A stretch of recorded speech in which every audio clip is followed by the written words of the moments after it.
Hello student, welcome to KB online study. तो जैसे कि आप जानते हैं कि बोर्ड एग्जामिनेशन पास में आ रही है और बच्चों का सबसे जो कठिन विषय जो होता है मतलब फिजिक्स। तो फिजिक्स के बारे में बच्चों को तकलीफ जाती है कि कौन से सवाल करना चाहिए, कौन से नहीं करना चाहिए। क्वेश्चन अगर आते हैं तो किस तरह से उसे अटेम्प्ट करना चाहिए। तो इसलिए मैं आपके सामने इंपॉर्टेंट कुछ न्यूमेरिकल्स और कुछ डेरिवेशंस इसके लिए कुछ वीडियो बना रहा हूँ। तो इसके पहले मैंने कुछ इंपॉर्टेंट न्यूमेरिकल्स और वीडियो के लिए न्यूमेरिकल्स के लिए वीडियो बना चुका हूँ, तो आप उसको देख सकते हैं।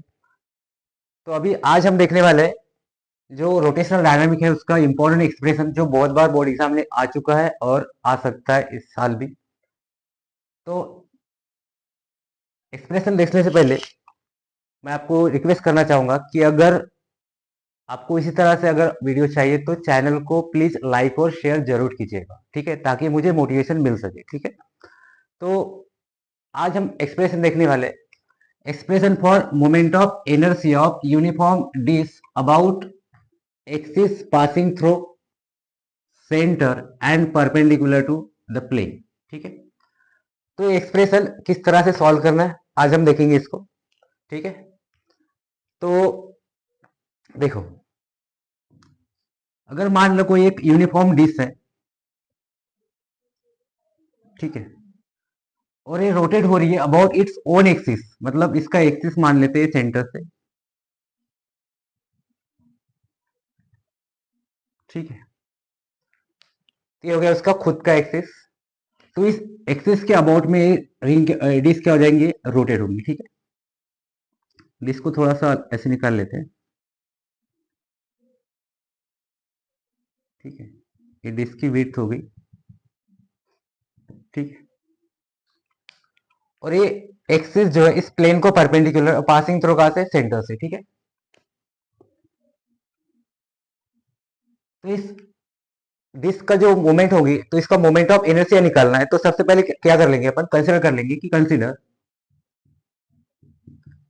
Consider uniform disc, uniform disc of mass m rotating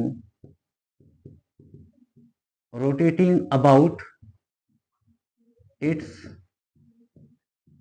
own axis and passing through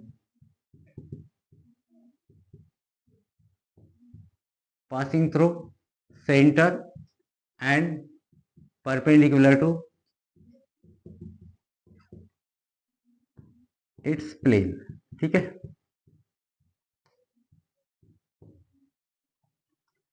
तो मान लेते इसका मास तो मान लिया अपने m। ठीक है, रेडियस मान लेते इसकी रेडियस कितनी, r। ठीक है, ये m हो गया mass of disc,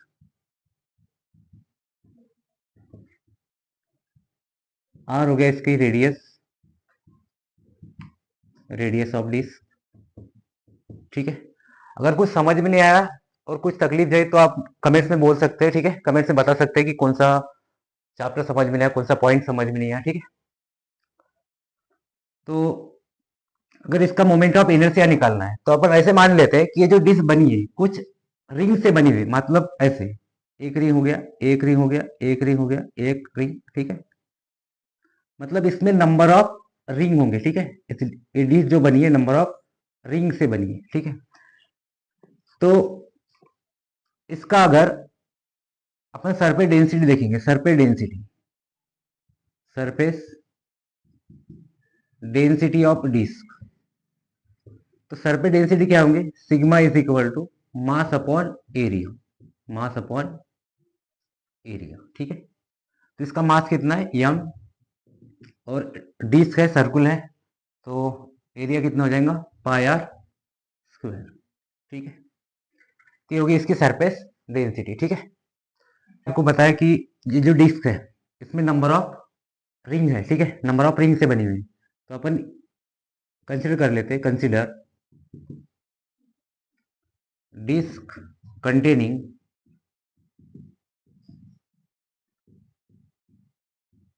number of rings. Number of rings, ठीक है। इसके अंदर बहुत सारे रिंग्स हैं, तो उसमें से एक रिंग अपन कंसिडर कर लेते, ठीक है। कंसिडर या फिर let one ring of mass DM, ठीक है, रेडियस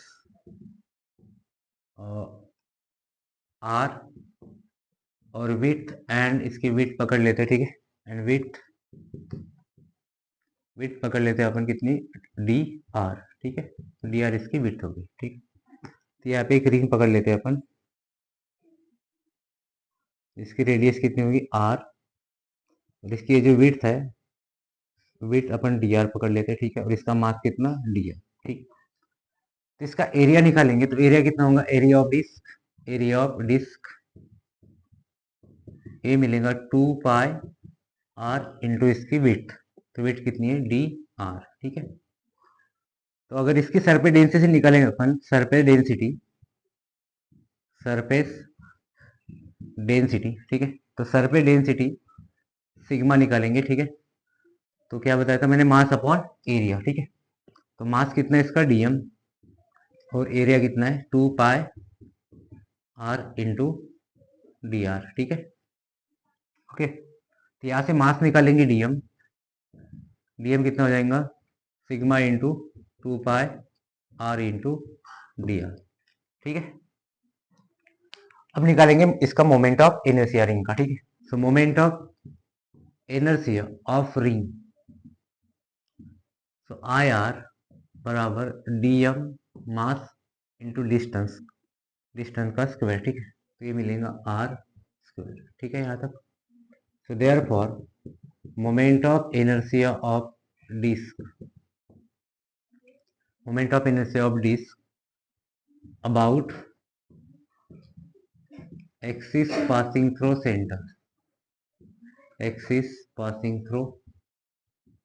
center, ठीक। क्या मिलेगा, I बराबर integration 0 to r moment of inertia of ring, ठीक है। सो I बराबर integration 0 to r, so dm into r square, ठीक है। सो I बराबर इंटीग्रेशन 0 to r, dm मिला था, कितना मिला था, sigma into 2 pi r into d are,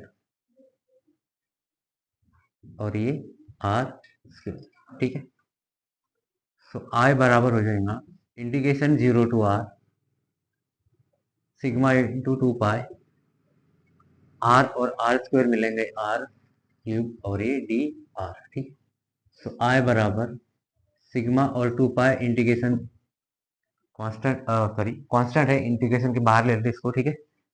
so integration में क्या बचेगा, 0 to r cube into d r, ठीक है। सो आई बराबर sigma into 2 pi into r cube का इंटीग्रेशन क्या मिलेगा, आर पावर 4 अपॉन 4, इसमें लिमिट ले लेंगे 0 to 4, ठीक। सो आई बराबर sigma into 2 pi into limit put करने के बाद मिलेगा ये आर पावर 4 अपॉन 4, ठीक है। यहाँ तक समझ में आ गया, ठीक है। सो आई बराबर क्या मिलेगा, ये सिग्मा, ठीक है। सिग्मा की वैल्यू पुट कर लेते जो अपन ने स्टार्ट में निकाले थे, surface density mass of disc upon area pi r square, ठीक है, इंटू ये 2 पाई, और ये हो जाएगा आर पावर 4 अपॉन 4, ठीक है। सिंप्लीफाई करेंगे तो क्या मिलेगा, यहाँ से पाई कैंसिल, 2 से ये 2 बार कैंसिल, आर का स्क्वायर कैंसिल हो जाएगा, ठीक है। तो ये मिलेगा यम, और ये बचेगा आर स्क्वायर, और ये अपॉन में 2, मतलब integration moment of inertia disc मिल जाएगा 1/2 half of M R square mass into radius, ठीक है। इस तरह से एक्सप्रेशन ये सॉल्व करना है बोर्ड एग्जाम में अगर आता है तो, और बहुत बार आ चुका है, तो आई होप कि आपको समझ में आया होगा, ठीक है। अगर कुछ डाउट रहा तो आप कमेंट्स में बोल सकते हैं, ठीक है। और इस आपके लिए कल और एक नया एक्सप्रेशन लेके आऊंगा, ठीक है।